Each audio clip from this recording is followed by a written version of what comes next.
Another day and another big Xbox rumor that details the two next-gen Xbox digital events, some information about Fable and Halo, and a whole lot more, and I want to talk about it.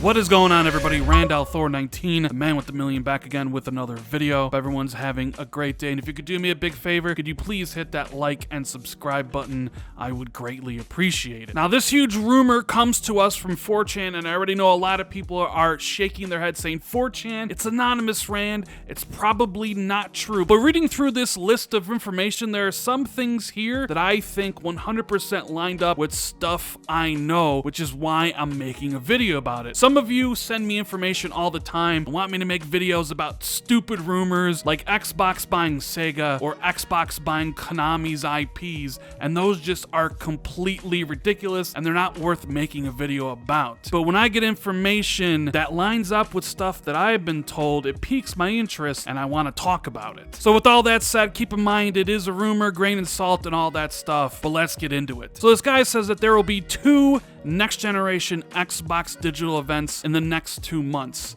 The one in May will pretty much be like a proper console reveal event, but it'll have selected showcase game announcement demos as well. The one in June will be their replacement for E3, show packed with games. The exact form of these two is still being worked on as we speak. It'll be live stream video content though. I think this is 100% true. I've heard for a little bit of time now that there are two next generation events that Xbox is putting on. Originally, the plan before the whole current situation that we're living in was that there was going to be a console reveal with some game reveals set for April, and then of course E3. But obviously things changed, the world changed, there's no longer E3, and pretty much you have to keep social distancing, which means you can't invite press to a console reveal event. So everything went to digital. That April event, which is supposed to be a proper console reveal with some game reveals like Fable, is now set for May, and of course there's still the big E3 blowout in June. I expect Microsoft to announce the May Xbox digital event in the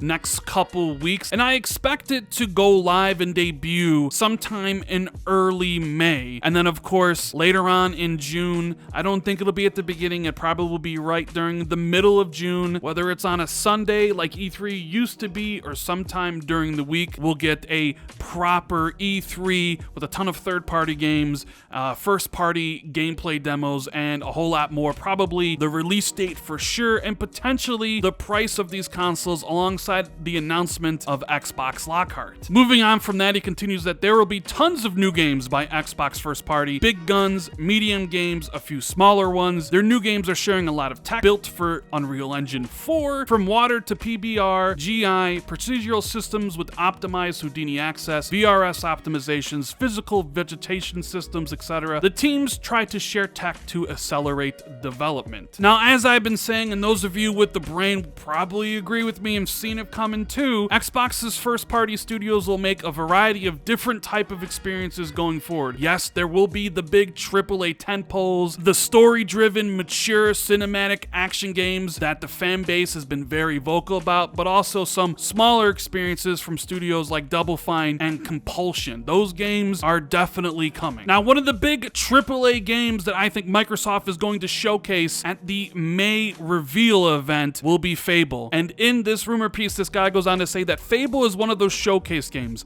a fantasy monster. I haven't seen it personally, but I got told it looks beautiful. They try to build the whole fantasy world with handcrafted photogrammetry, yet the world will throw in a mix of procedural generation for bigger scale. Complete RPG systems in place, focus on great third-person fights, and fluid animations. From the sounds of it, I expect the game to hit in 2022. Look, Fable is probably one of the worst kept secrets in the entire video game industry. Everybody seems to know that Playground Games is working on it, and I will be absolutely stunned if their game is not Fable. Like I said, I expect it to be revealed at this May event, and I honestly cannot wait to see what this game is. I think it's going to be Fable in name only, share the Albion heritage, but be its own thing. Basically be a brand new IP, more in line with, say, Horizon Zero Dawn from PlayStation or The Witcher 3 from CD Projekt Red. Now, the next bit from the anonymous poster says, big exclusive new IP coming from a Japanese studio, no further details known. Now, Phil has been pretty upfront about his desire to add an Asian or Japanese studio to Xbox first party. I still think that happens some point this year, maybe next year. Now, when I'm kind of brainstorming about what studio could make a brand new IP, one that I would like, the first one that comes to mind is From Software. I really enjoyed Sekiro, I enjoyed Bloodborne, and that definitely would be a huge and big announcement for Microsoft to make. We know that Microsoft, I think, has marketing rights with Elden Ring. I expect it to see that game for the first time, gameplay reveal at the May or June event. But it would be pretty big news if Microsoft got their next game exclusive, just in the same way that Sony did with Bloodborne at the beginning of this generation. Now, I'm not saying it's From Software, I'm saying who I would like it to be. It could be any of the Japanese studios, could be some smaller indie ones, but I hope it's From Software personally. Now, the next bit is about Microsoft's biggest IP, which is Halo. He goes on to say that Halo Infinite has a huge open world you could explore, yet the story missions themselves are linear. To still be able to progress through the story in a more classic way, optional exploration, it's a much more ambitious campaign this time around, not your usual 6 to 9 hours Halo campaign. Now that's music to my ears. From that original teaser trailer we got with the game development engine from 2018, it definitely seemed like Halo Infinite would take a bigger open world approach, but I didn't want it to kind of ape the Ubisoft Far Cry formula, have a huge open world to explore, but keep the missions themselves kind of laser linear focused, and definitely have it be lengthy. A lot of the Halo campaigns recently are 5-hour affairs, so to see it longer than that, makes me excited again. Now, the other interesting part here is about the multiplayer. He says that they are doing one very bold move for multiplayer, which will surprise people, but this move has the potential to bring back Halo multiplayer among the top played games on Xbox. Now, Halo is one of the biggest franchises in gaming, but it's not as popular as it once was back in its heyday in 2007. So when he says bring it back among the top played games on Xbox, you have to look at what are biggest, most played games on Xbox. You have Fortnite, you have Apex Legends, you have Call of Duty, you have Grand Theft Auto 5, you have those type of experiences. So what does he potentially mean by that? Is he hinting at a battle royale? While I would appreciate a new battle royale in the Halo universe, I definitely would play it as I love battle royale. I don't really think that fits the mold and would bring Halo multiplayer back among the top most played games on Xbox. Now, there is one way to do this, and the only reason I'm even thinking about this is because I've been playing so much Call of Duty Warzone. Now, Warzone is a free download to anybody. Sure, the campaign is paid for, but anybody can play Call of Duty Warzone. So my mind started to think, if you're trying to compete with Fortnite and Apex Legends and Call of Duty Warzone, you pretty much have to be free to play. So maybe this is the bold move that this guy is talking about here. You have Halo Infinite as a package, campaign and multiplayer, but the multiplayer, much like Call of Duty Warzone,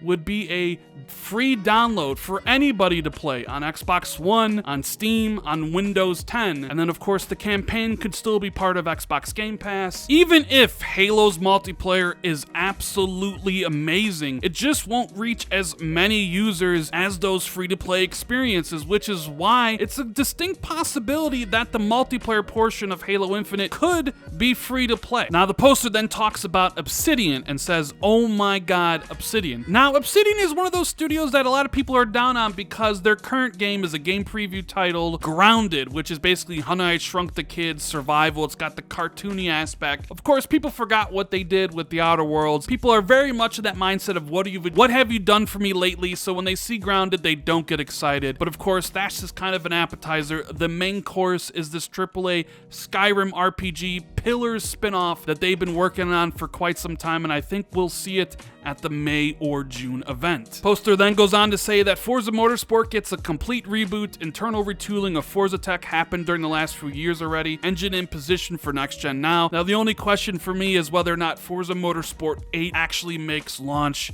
and comes out alongside Halo Infinite. Maybe it gets pushed to next year, spring of 2021. That's kind of a wait and see thing. Then he goes on to say that further reboots coming, just a tease of what's to come. Now, my last video with Shinobi, we talked about the initiative, maybe working on perfect arguments and reboots, big sci-fi and gorgeous fantasy worlds. And he says that the next 2 months are going to be fire. Phil's not holding back. Now, I know a lot of people are waiting to see what these studios are working on, how next generation is playing out, and I think the time is almost upon us. We don't have much longer to wait to see what Xbox has been working on. According to this, we have an event in May and an event in June. I 100% believe that. So it's almost time, Xbox fans. The games will soon be revealed. And that's the video, guys. I really hope you enjoyed it, and if you did, make sure you hit the like and subscribe button, tell a friend about the channel, and share this out on social media. And if you want to be notified immediately when I drop a new video, make sure you hit the notification bell. Thank you so much for watching. I greatly appreciate it, and I'll see everybody in the next video. Later, guys.